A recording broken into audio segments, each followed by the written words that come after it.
Listen, long gone are the days where having one source of income is all it takes to get to your dream life. In fact, the average millionaire has 7 streams of income. And while no one is saying you need to have that many streams of income and be that extreme, unless of course you want to, there's no doubt that broadening your income horizons is a must.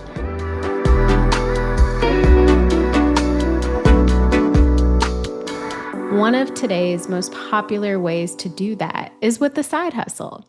If you've been noodling on starting a side hustle for a while now, let this be your sign to move forward. And to help, I'm welcoming Coach Latasha Peterson to the show to talk about how women can start and grow their own side hustles to make more money. This may just be the side hustle season, so let's capitalize on it. Latasha is a globally recognized side hustle expert and founder of Arts and Budgets LLC. She helps side hustlers turn their side hustles into profitable careers and learn how to monetize their skills to create multiple income streams. Latasha herself has created 10 streams of income and paid off $30,000 worth of debt with her blog alone. Latasha is a wife and mom of four, and she's been featured on CNBC, Black Enterprise, Business Insider, and more. Hi, Latasha. Welcome to the show. So, we've been following each other for years, and I'm so excited to finally have this conversation with you. I lightly touched on what you do in the introduction, but can you give some more details about how you actually started Arts and Budgets and what ultimately inspired you to start a side hustle? I love that question. Thank you so much for having me on this show. I'm so excited to be here first. So in 2016, I was pregnant with my first child. And at that point, I was teaching at a performing arts high school. And at that time, I knew that I wanted something different. I wanted to be at home with my first child. And then me and my husband actually had a meeting and we talked and we decided that I would stay at home with our baby, which I was so happy that he was on board with that, of course, and start a side hustle blog. One of the things that I have always had a love for has been helping individuals find ways to make more money so they can stay at home, so they can do what they're called to do by God and things like that. So at that moment, I had helped many of my friends find like jobs like substitute teaching and things of that nature. And I've always loved helping like my husband with his resume and my family members with their resumes just to find work. And at that point, I said, I have always been really big in side hustles. I had done everything from being a virtual assistant to brand ambassador to completing surveys online. So I had done a lot of different side hustles. So my love was to help individuals find side hustles to make more money. And that's where the blog Arts and Budgets was born. God gave me the name Arts and Budgets, and that's exactly where it came from. It came from my desire of wanting to stay at home, but also looking at other bloggers who had done it that were actually making full-time income. And then also my just love of helping other people find side hustles. That's where the niche side hustles came into play. Wow. Okay. That's so first off, 2016, I feel like that was really, an early on adjustment to kind of moving to side hustles. So you've definitely kind of pioneered it, over the past almost 10 years, which Oh my is God. crazy. I know, right? Just saying that's crazy. Um, Yes. I love hearing that, your husband was on the same page. I'm curious, did you guys have like a financial plan in place before you left? I mean, obviously with your child delivery date coming, there's a time frame. So did you guys already have that financial plan or were you already, saving up so that you could make that move? You know what? At first, no. Um, so a lot of the money management and learning how to budget and save came later. Wow. Through some trial and error, actually. I did not grow up learning how to budget. I did not learn grow up learning how to save, and neither did my husband, unfortunately. Mm. So we just knew that he was working a corporate job downtown Chicago. So we just knew that he would handle the bulk of it. But the Okay. but the thing is that if I knew what I knew now, I totally would have had a savings. I totally would have. We would have set up a plan of how to budget, what to do. But at that point, we did not. Mm, interesting. I have some clients that I work with where they're so good at being able to make money, right? Like they can figure it out. More money will always come to them. Like that's never an issue, but there is a knowledge gap in how to actually manage that money. So at least you were able to learn it along the way. And, you have built 10 streams of income. I don't know if you still have the 10. If you do, I'd love to hear about that. But in addition to doing that, you've paid off $30,000 worth of debt. And I think that's incredible. What do you think was the turning point in your journey from where you actually started to where things were kind of moving and taking off and you were able to make this kind of progress? Yeah, so when I first started the blog, it took about a year to actually earn income from it. And to me, that happened pretty fast. We turned it into a LLC, me and my husband. But the turning point for me was like around 2021 after the pandemic. And I was creating content. And I can remember God giving me a dream about what to post on Instagram, literally, what Wow. to post on Instagram. And I literally was obedient to that. And I started posting more of the side hustle content that I had. And he showed me what to post. And when I tell you that my following went from like 20,000 followers to over 100,000 followers in like 4 months, Wow. literally, it did. And then from there, a lot of people were asking me, how do you start a blog? And I said, okay, there is a need. People need help. And I was so passionate about starting a blog course. So I created Blog for Profit Academy. And at that point, I was a part of Mediavine, which is an ad management company. And I was earning passive income from the blog Okay. through ads. And the income and the traffic to the website had skyrocketed. It had went from like only maybe 45,000 page views per month to over 100,000 page views per month, every month. Wow. Yeah, and then like my following on Instagram skyrocketed, and this all came from a dream that God gave me about what strategy to do, and I Yeah. was just obedient with that and kind of jumped in the water and like, let me just see how this goes, and from there, we had our first six-figure year with Arts and Budgets in 2022, which was so unreal. Wow. I started this blog at zero and was able to create 10 income streams from it, just the blog. And it was just like, just so unreal with that. So the turning point definitely was when God gave me that dream. And I started to put into play the strategy that he gave me from the dream with Instagram and then also creating the Blog for Profit Academy course. And then I started to get one-on-one coaching, group coaching. I started to add those income streams. I started to work with a lot of brands that I loved and that I trusted on brand sponsorships as well.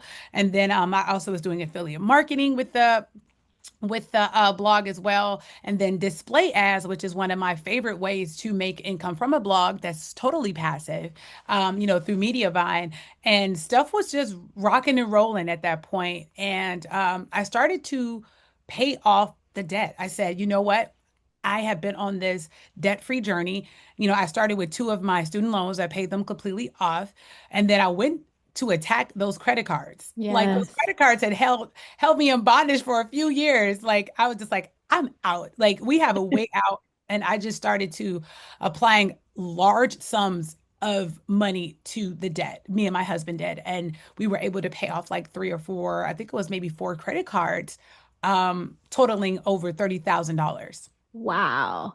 Okay, that's incredibly inspiring. And I think, anyone who gets a call from God, I mean, you have to answer, you have to be obedient, you have to listen.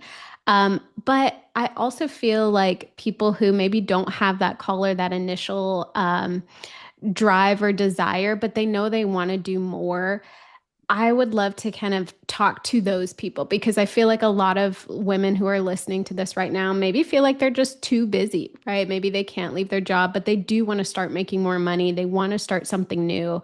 You are a wife, a mom of four, a business owner.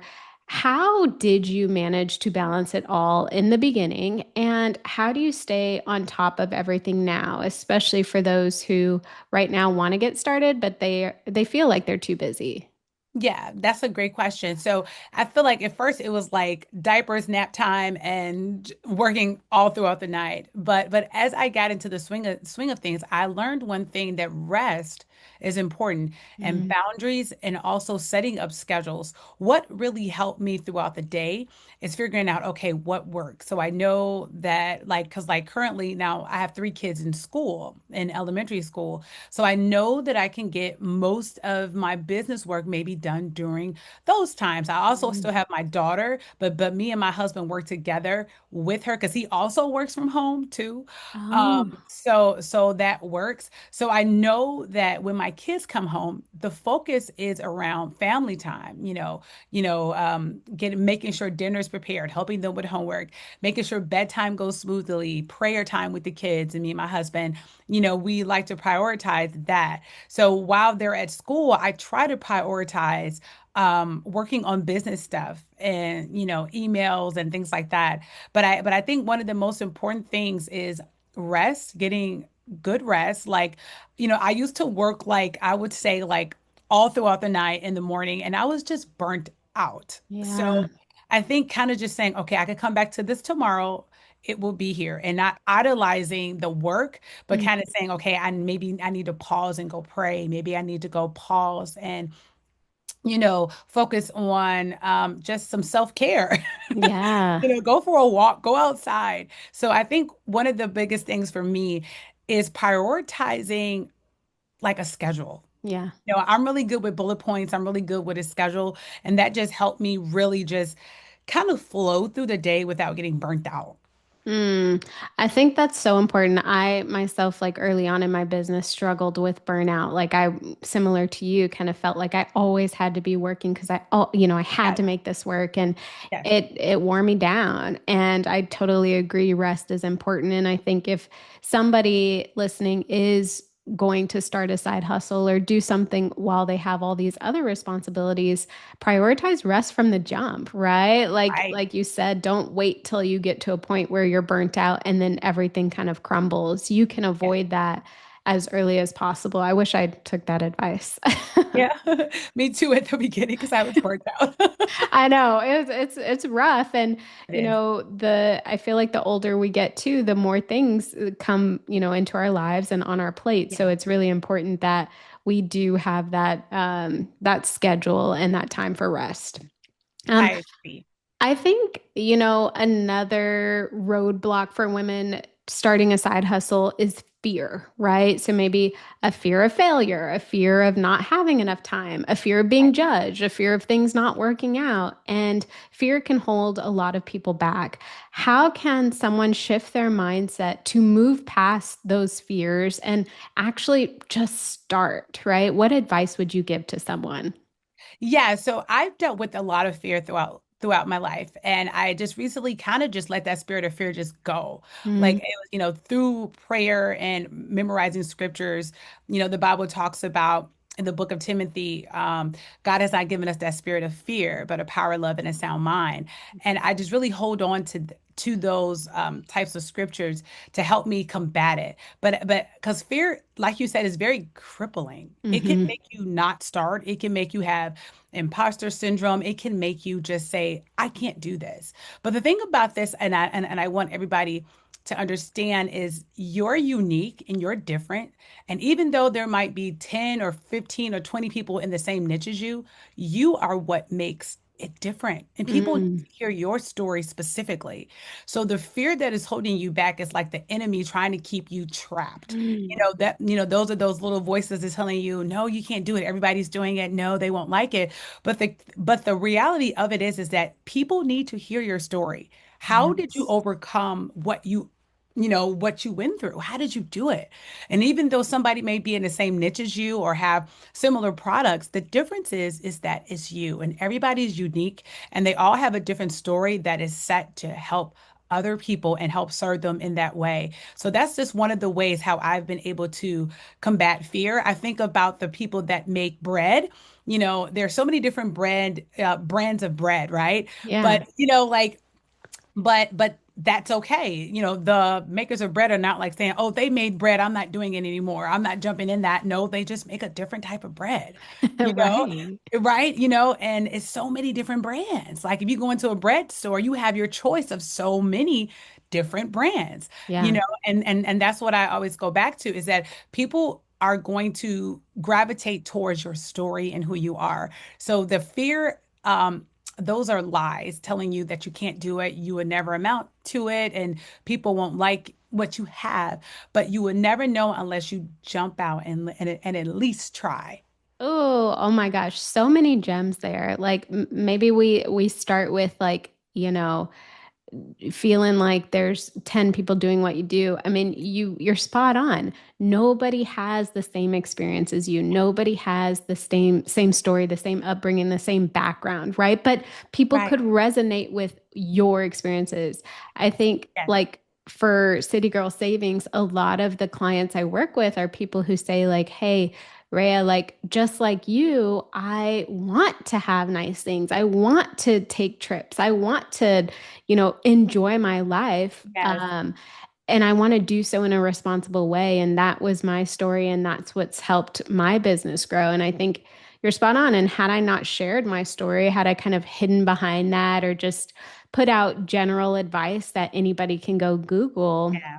I wouldn't be right here right now. So I think Yeah. that's a great point. And also too, going back to your point about, all of the different types of breads, the brands for breads, they're not going out of business. They're Like not they're doing just fine and they're so producing fine. bread all the time, right? Yes. So I love this mentality that there's more than enough to go around. Like whatever somebody is trying to get into or sell or the services to offer, like there is more than enough. There are plenty of people who Love need that. help. Exactly, right? So it's like, don't let your own fears or insecurities hold you back when there's that inkling deep down that you should be doing this.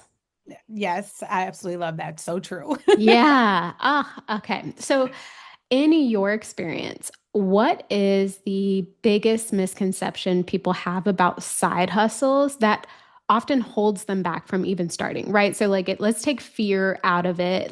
Yeah. Let's talk about misconceptions because again, a lot of people are interested in making more money but never get started. Why do you think that is? Well, I think one of the reasons is people feel like they need to have like the audience, the biggest, like a big audience from the jump. They feel Mm, like, what if I do, like, for example, create a digital product as a side hustle? Who's going to buy it? I need that like a huge audience. Also, mm. a lot of people feel like they need a ton of money to start side hustles, which is just not true. A lot of side hustles you can actually start up with low cost, like low cost side hustles as well. So I think two of the biggest ones is individuals feeling like they need to have a audience already, like a huge audience to do something. And then also a lot of people feel like they need to have a ton of money to start a side hustle as well. Yeah, I would definitely agree with that. And I think too, like that should help like people expand their mind a little bit, right? And maybe get clear on like what type of side hustle you want to actually do. Because Yeah, maybe you just want to make quick money, drive for Uber or there you DoorDash, go. right? Like there are different ways to reach your goals. Yeah, But I agree, like, don't let thinking you need a lot of money or a large following stop you from getting started. Um, and you had said something earlier about, if you don't start, you don't know, right? And I right, 1000% agree with that. If you don't start, you're never going to learn what you need to learn to actually succeed. So, like, you right. got to get past those thoughts and just move Have to. forward. You definitely have to, for sure. I agree. Yeah. Yeah. Okay, so now let's assume somebody listening to this is like, okay, I've worked through my fears. I'm letting go of these misconceptions. I feel it in my spirit. I want to get started with my very first side hustle. What is the first step they should take? Even if they're feeling overwhelmed, like what is that first next step for them? Yes, I love that. So, one of the things that I teach my students when they're trying to figure out, like, how do I start a side hustle, is I always focus in on what do people come to you for help for? What Mm. are your skills and talents? Because people honestly just kind of bypass those. Like, are you a great cook? And everybody's asking you, like, how do you cook like this special cake? Or are you great at budgeting? And people are asking you, can you help me budget? Can you help me set up a budget? Are you great at making jewelry? And all your friends want you to make like their earrings and, like their necklaces and stuff. What are the things that people come to you on a daily basis or just in general? What do they come to you for help for? What do they come for you for advice for? What are those things? What are your skills and talents? I always tell people to start there because then you can start to venture out. So, like, for example, if someone is really good at writing, then maybe they can look into freelance writing, right? They're really good at, are you the friend that everybody goes to when they have a paper or a resume and they want you to proofread it? Then you can honestly offer proofreading services. So I Mm. always say go back to what you've been gifted in, what comes easy to you, what do people come to you for help for, what do people come to you for their go-to? What are your skills and talents? And then we can kind of build on those to see what type of side hustle would fit best for them. Oh, I think that's such great advice because first, it's something you're already good at, right? And it's something that people are already asking for from you. So it's like, it's almost like a proven concept, if you will. Exactly. Yeah, that's a Yeah. wonderful starting point. And 9 times out of 10, like in those situations, those hobbies and things that people like to do that they often get asked about are passions, right? So imagine being able to make money from your passion. That's like perfect. Yeah, seriously, that's like the end Yeah, goal. it is for sure. Okay, I think that's solid, helpful advice. So, one thing about me, I always try to be as efficient and productive as possible. Mhm. And doing so really helps me save time and stress. Keeping with that theme, how can someone leverage their existing skill set to find the right side hustle without starting from scratch? And maybe, it's not a passion, right? But maybe it's another skill that they have never tapped into. Like, what advice would you give them to explore that option to start a side hustle with? Okay, so like they have like the gifts and stuff and they're trying to like just expand. Yeah. Yeah. So I would tell them to do some research. Are there any other individuals in that niche or in that area or industry that are doing the same things? What are some things that they can expand to do? Because sometimes Mm, we don't always think about, if we're a good baker, what are some different ways that we can actually earn income from that? Like we're not right. always thinking of that, when you're a busy mom and when you have a 9 to 5 job. But there's so many different ways that you can expand that people are not even thinking about. Like somebody that's a good baker maybe can start a blog Mm, and start earning, and generating income through affiliate marketing and also yes. display ads and things like that. Something so simple as that, starting the blog, keeping their 9 to 5 job and starting the blog on the side. And then they can post their recipes of the different cakes and cookies that they make, and utilize a pin like a platform like Pinterest or something, which is really great for visual niches as well. Yeah. Just to expand on what they already have. So, okay, so if somebody knows that they're good at X, Y, and Z, their next step would be to research how they can essentially monetize X, Y, and Z. And Yeah, that could help expand their mind into options they didn't think were possible. Like, such a yeah, great point. Like, maybe you don't want to bake at full scale, right? But you love baking or you're good at it. You yes. can create that blog or, platform or whatnot to showcase like your recipes and things like that and still make money from it. For sure. That's like Mm. exactly it. Okay. And so do you recommend somebody who is trying to, start that research? Do you recommend they just like go to Google? Should they work with somebody like you? Like where should they turn to get the information they're seeking? Yeah, working with a business coach, because I also like coach bloggers and online entrepreneurs and content creators is a great start because it helps you kind of get the fluff out and get straight to where they're going. But also they can also use a platform like Answer the Public to see what their audience is needing Mm, for that moment as well. They can also go on Instagram and maybe look for people within their niche and see what they're doing as well, okay. just to research what is working and what's not. Okay, so I love you didn't even say Google as like an option because that's probably like too much to weed through, right? It Like that's is. not being productive or But like efficient. I feel like we go down a rabbit hole, like a rabbit hole. Like I got on there to find like other people that were actually other bakers, but then I ended up, learning about, you know, a doctor something like doctors may, like we go down like Right. this rabbit hole, and now I'm looking at an episode of New Girl. Like it's just, it's just, So true. That's such a great point, and I love that you kept it on theme. yeah, Um, I actually would love your thoughts on people investing in coaches. Like obviously I'm a money coach and I I feel like and you can tell me what you think, but I feel like there is still a little bit of a stigma around working with a coach, right? Like people willing to invest their money, not just their time, into someone that's going to really help them kind of skip that learning curve and get the results they want to see.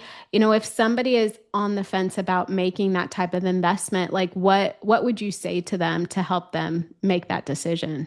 Yeah, so one of the best investments I've ever made was to get a business coach when and in like 2022 when Arts and Budgets was really growing and I wanted to expand into like the course field. I had gotten a coach and she totally just changed like my outlook on webinars Mm, and master classes. And I credit like teaming up with her and her being my business coach to me helping scale like in selling over like $60,000 with one course.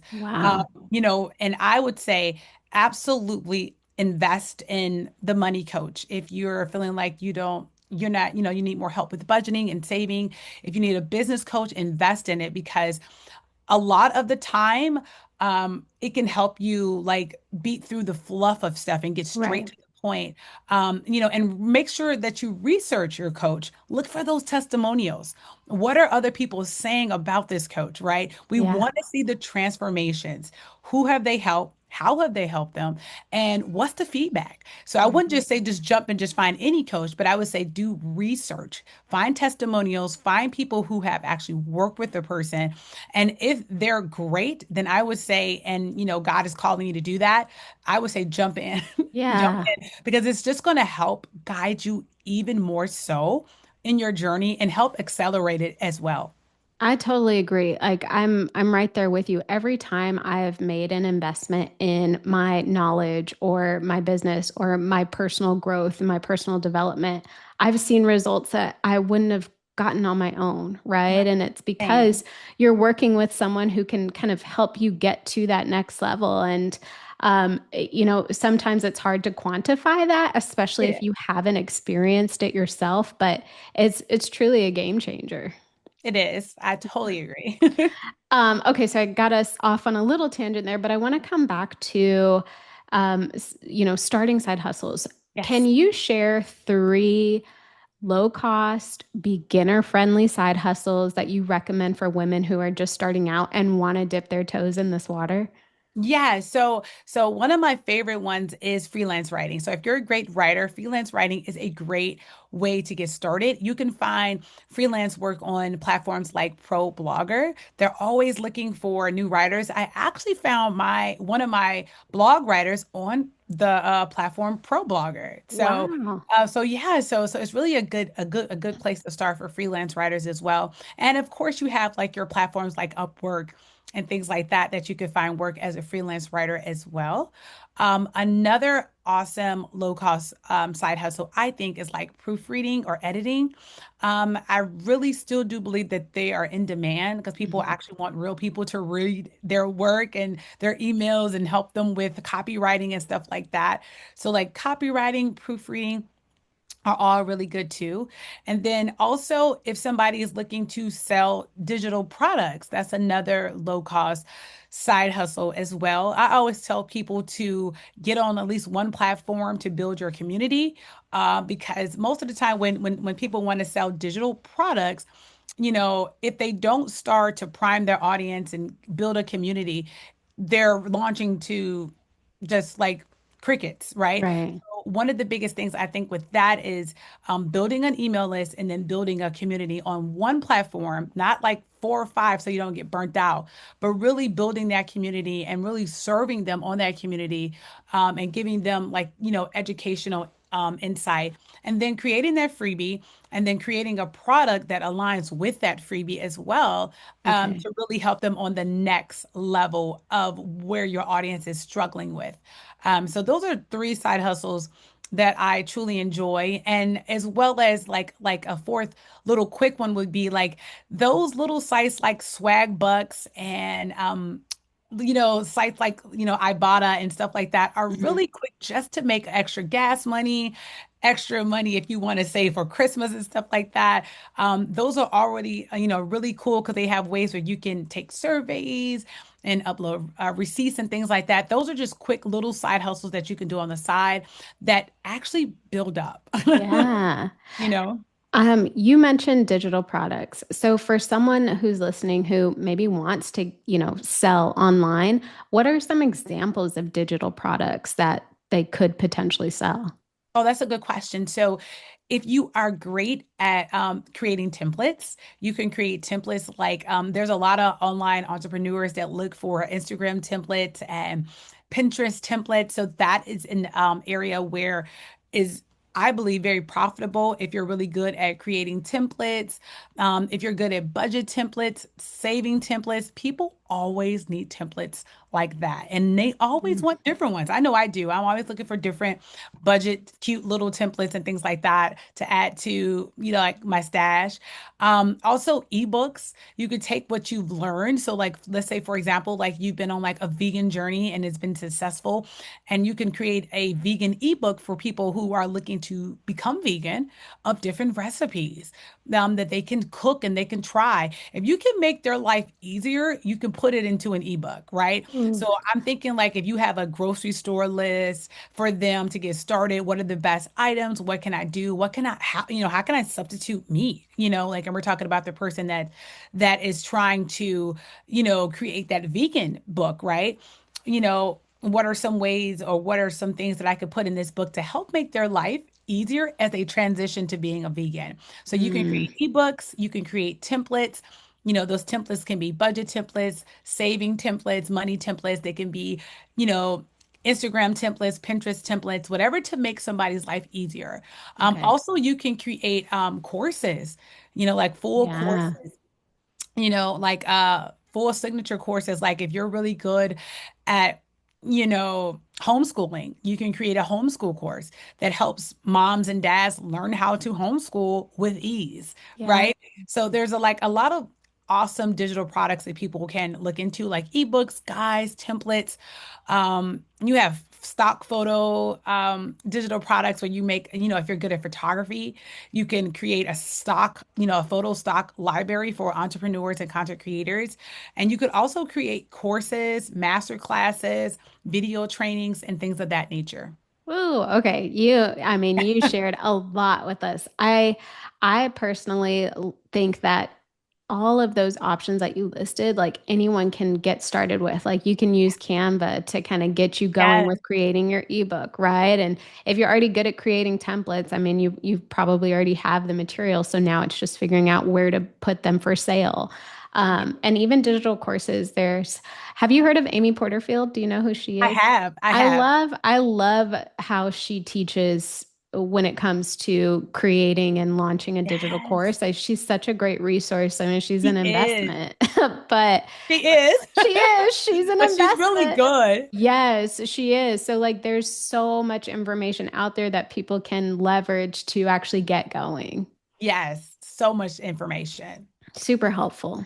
Um, so I don't know if you know this. I know we've both been in business for a long time, but it took me 6 years of running City Girl Savings and working full time Mm, before I actually became a full-time business owner, before I decided to take wow. City Girl Savings full time. And it was definitely a grind season for me. And I Yeah. mean, I don't regret it by any means. I do think I could have done things differently, like we were talking about earlier, to avoid that constant overwhelm and burnout. Um, Yeah. but we're changing things now. We are, yeah. What are some ways women who actually have multiple revenue streams right now can avoid these feelings of burnout, stress, and overwhelm? So now we're talking to women who are actually managing multiple things in terms Yeah. of income. So like what are some ways they can really beat those burnout feelings and stress feelings? Yeah, if possible, I brought on like a virtual assistant to help take site like take some of the load off as well. So if they're able to, wherever they may need help, bringing in like a team to help with the load, because as your business grows, it can get overwhelming if you're doing it alone. So Yeah. I would say definitely prioritize if they can, bringing in help. If they can't, then I will focus on systems. So I would be using like the Trellos and the Google Docs and the Excel sheets of what am I focusing on every single day? Like literally mapping it out. I'm only focusing on emails and my course on Monday, Tuesday is group coaching, and then making sure that I'm managing the money that's coming in wisely. Mm. Do I have a business account, for the money that comes in? Am I paying taxes? I feel like a lot of people miss like a lot of this stuff because it's overwhelming, but they're so important. And if we don't get our eyes on it in the beginning, Yeah. it could be overwhelming and it could be like we're managing multiple things. And if you can get help with taxes and business, legal stuff like LLCs and stuff like that, do it. Do Yeah. it. Do it for sure. That's such great advice. I think kind of going back to finances too, I think one thing that helped me and was probably why I took so long doing both was building up my reserves, like making Yeah, sure so that I good. had enough money in the bank. So if like So good. things didn't go the way I thought they would, like I would be okay. I think that really helped me. I dealt with stress and burnout from other things, right? But Yeah, financially, I didn't have to worry about that, and that was so good. powerful. Yeah, That's so powerful. Like the importance of, oh my God, like just knowing how to budget and save.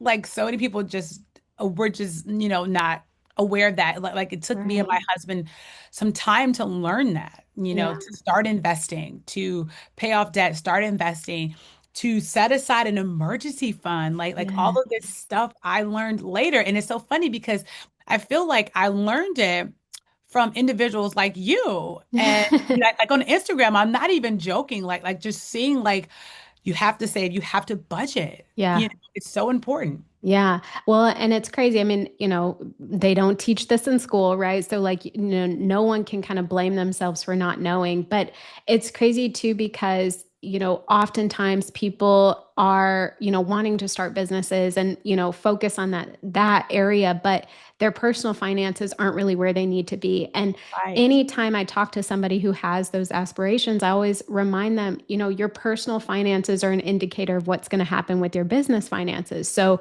if Mhm. you're constantly stressed in your personal situation and you have all this debt, your business is going to be functioning with so much pressure to make sure that Yeah. your personal situation is good. So it's like if Yes, you can kind of learn to make your personal situation good, it's going to trickle over into your business finances.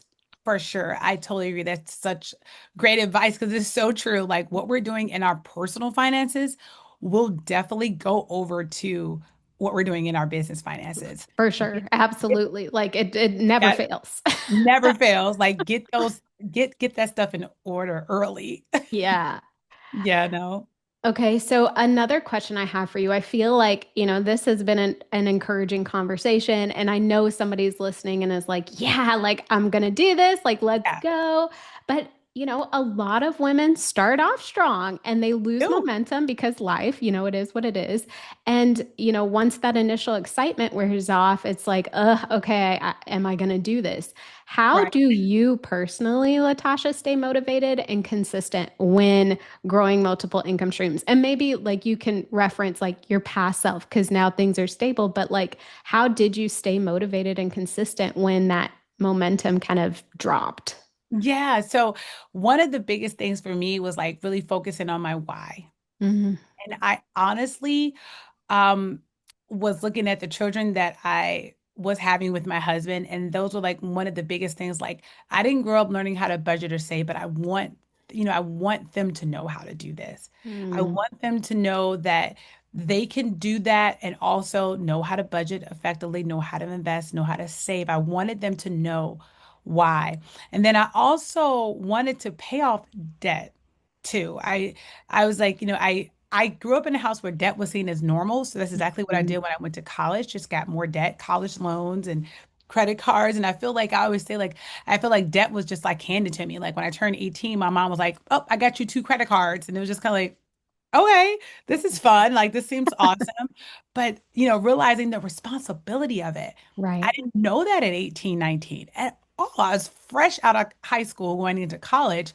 And I just really wanted my kids to understand the importance of that. And that's one of the whys that have kept me going. And then also setting up generational wealth for them in the future as well. And then getting information out there to help other people learn that too. Like Mm, we can get the side hustles, but what are we doing with those side hustles to make sure that we're setting up generational wealth, that we're educating people that were just like me who did not know how to budget or save? How yeah. can we help and serve them too? Oh, I love that. Okay, so first off, you can have multiple whys, and I think it's probably important to do so because, Yes. wherever you're at in life, like one why may be a driving force more than the other. I think Yes. that's so powerful. And I love what you said, pay it forward. Like Yeah. anytime I work with a client and like their transformation has happened with their finances, I always tell them, how can you help a friend, a family member? Like, how can you I love share that. what has helped you with someone else so that we can all collectively get better and live happier, higher quality lives. So I love that. I love that. Pay it forward. Just a sort of one-off question for you. For Yeah. your whys, I'm curious, like you personally, do you journal? Do you write them down? Do you just kind of keep them in your head? Like, how do you keep your whys like top of mind? Yeah, so I'm like, I love journaling. I love, like, I was the one that had like a diary when I was like 8 or 9 or Me 10 or too. like, like that was me. So I like writing stuff down because I feel like, the Bible talks about write the vision, make it plain. It just makes it so much more real. So yeah, I write down my whys. I write down my goals for the month, the week. Like I'm a Yes. person, I absolutely love doing that. I'm the same. I've kind of transitioned to half writing, half typing. Like I Yeah, found that like same. I type so much faster than I write, so like Me I can get too. my thoughts out faster. Yes, But for I sure. love it, and I love going back to like old journal entries or old like Me too. affirmation lists, and I'm like, wow, like it's Yeah. crazy how much growth there has been. Yeah, I love going back and looking at the list that I've made it like in 2020 and 2021 and stuff Right. and seeing like, oh yeah, I accomplished that. Oh my God, yes, praise God. Like, yes. Yes. Oh, it's incredibly inspiring. Absolutely. So inspiring. Yeah. Yep. Okay, so before I let you go, I'm curious to know if there is a particular mantra, affirmation, quote, or even Bible verse. I know you mentioned a couple that you always come back to so that you stay grounded while you're juggling multiple things. Yes, so absolutely. So in Zechariah 4:10, it talks about don't despise these small beginnings. And Mm, I always go back to that like no matter where you're at, no matter what it feels like, God is saying don't despise the small beginnings because so much growth can come from just those small beginnings, but we have to get out and we have to start. Like even though it may feels like there's only two or three people on your lives or maybe one or two likes, those are the small beginnings that can help build, the progression to where God is leading us. So that's one of the things that I just keep dear to me. Like no matter wow. where I'm at, like don't despise the small beginnings of something because it can grow into something really amazing. Every big corporation now started out small. And Yeah. the beauty thing, and the beautiful thing about that is let's not despise the small beginnings, but let's be grateful for where we're at and grow from there and progress and learn and just educate ourselves on how to grow. And it's such Mhm. a beautiful place to be and season to be as we grow and we learn and we can look back and say, wow, I remember that. I had those goals and now I've accomplished like all of these goals or maybe four of those goals, whatever the case may be. But it's like don't despise the small beginnings. That's a good one. And I think too with, social media, there's so much emphasis on how big your following is or how Oh my much God, money yes. you have or like, how you're doing this, Yep. that, and the other. And so it's so easy to compare yourself or think like, I only have 100 followers. Like this is Yep. this is nothing.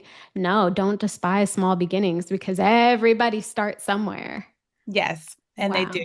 Yep. Yeah. That's They great. do. Well, where can listeners connect with you if they want to just stay in touch and, learn from all of the amazing things that you share? Where can they connect with you?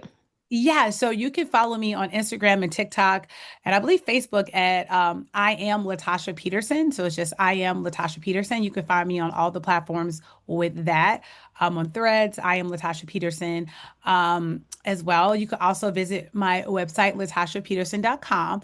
And if you're looking for side hustles, you can go to artsandbudgets.com. Ooh, yes. Okay. Well, I will definitely link to all of those in the show notes. Latasha, this was such a wonderful conversation. I'm leaving feeling Yeah. inspired, and I hope listeners are too. So, thank you so much for sharing your wisdom with us. Thank you so much for having me on this show. It was such a blast. Really enjoyed our conversation today. Likewise. Thank you. Thank you. Have a blessed one.